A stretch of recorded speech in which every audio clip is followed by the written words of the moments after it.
Guys, welcome back to Geared Forwards. My name's Paul, and today we're taking a look at a great UK legal option, but is a all-around good pocket knife to just slide in your EDC no matter where you are in the world. Today we're taking a look at the Boker Tech Tool 1. Now, a bit of an explanation about the Tech Tool line. The Tech Tool line is essentially Boker's answer to the Swiss Army knife. They are numbered rather than having individual names like Swiss Army knives do, and the number basically just indicates the number of layers. This is the Tech Tool 1, which means that it has a single layer, and it is essentially just a pocket knife. Now, let's just do a bit of review. This is the copper version. Normally, I think you can get these in a G10. They do micarta versions as well, and I think titanium. And this copper has aged wonderfully. Copper, besides being a cool material, it also has some antibacterial properties, which can be great nowadays, and just always, to be frank. And you can see this cool effect where the clip is shielding some of the copper from my hand, and so it's not quite patinaing at the same rate, and that's kind of neat. And you can see these recesses here where it's also much brighter. And it gives it more character, in my opinion.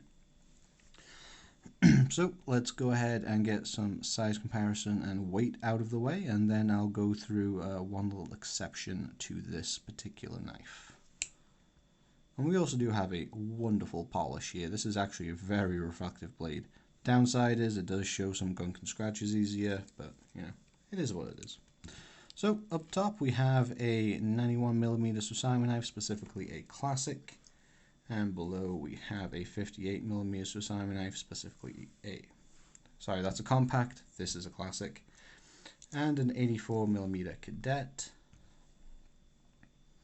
And probably one of the more notable competitors to this in terms of UK legal knives, the Spyderco UK PK. Now on to the exception. So this is basically just a pocket knife, unlike some of their other tech tools. However, that does not mean that it is its only tool. Every knife layer of the tech tool lineup also has a carbide glass breaker that should be living here, and that is quite large, quite sharp and pokey. It is not friendly on pockets. It can be quite unpleasant when you're going past the knife to get something, or you're blindly grabbing the knife. You can poke yourself sometimes. I hate it. I would never use it to actually break glass. And I mean, in terms of just personally my hand size, like to have the travel to cleanly break some glass without absolutely destroying my hand, I can't even brace it with my thumb effectively. So it's just not, in my opinion, a valuable addition to this tool, and I did remove it. Now, if you want to remove this yourself, what I did was disassemble the knife, and then you have this back spring, and it's basically riveted in place. So all I did was file the rivet off the other side and then pull it out. And now we have a much cleaner profile. We do have this hole, but whatever, you don't see it most of the time. And that, if you wanted to do that yourself, it doesn't take that long. The trickiest part's just assembling a slip joint again. So on that note, this is a slip joint less than 3 inches and it has no lock. So that does mean it's UK legal. There is no half stop, so it just, once it's going, it's going. The pull on this is nice and smooth, an authoritative snap at the top. I'd say it's maybe a medium kind of pull there, on maybe low medium. Now, one of the things I really like about the Tech Tool range is the pocket clip. It is a nice deep pocket clip. The tension is just about right, nice enough with a good bit of a pocket clip ramp that you can easily slide this onto a pocket, but it is tight enough that it's not going to go anywhere. And you do have tip up and tip down options, but it is not reversible for easier left hand carry, so something to bear that in mind. Doesn't matter a great deal, seeing as this is most likely going to be a two-handed knife anyway. We only have the nail neck I personally just pinch the blade most of the time, but you can certainly use the nail nook if you want. There is just about enough blade that if you wanted to really try and add one of those thumb studs that you can screw on, you can go for it, but I think it's a bit too bulky for this knife in particular. Now, this knife does particularly come in 12C27. Let's see if that actually will focus on camera. There you go. And I've never had any issues with it rusting. Edge retention is more than sufficient. I'm going to be real with you. Blade steels really don't matter as much as a lot of us in the EDC hobby like to fixate over them. It's not going to go blunt immediately. It has good resistance against rust, or good enough at least. I live in the UK, whilst it gets humid quite a lot, and I do try and wipe my blades down after use to make sure that they don't stay wet. In your area, you might have more salt in the air.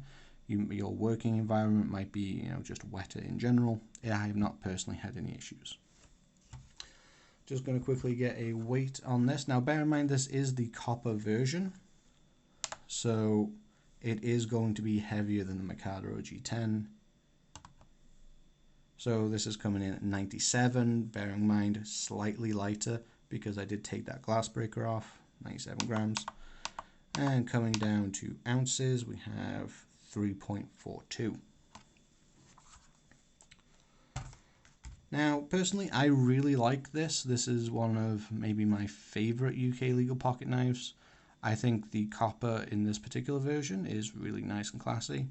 I do enjoy the additional benefits copper brings, whether or not how much of an effect that actually has. Pocket clip is excellent. It's great not just for pocket carry, but it does also work really well for retaining in a pocket organizer without clamping down and destroying the organizer. Overall, the ergonomics are very nice. I will say that we do have a very nice sharpening choil. It could maybe have been extended just a wee bit, but it's a pretty good sharpening choil. Bear in mind that most either don't have them or just are terrible efforts. A very nice point, a good bit of belly and some flat. I really like this blade shape. I'm going to be honest, I like this blade shape a lot more than I like the Victorinox one. This is kind of perfect, in my opinion, for this kind of knife.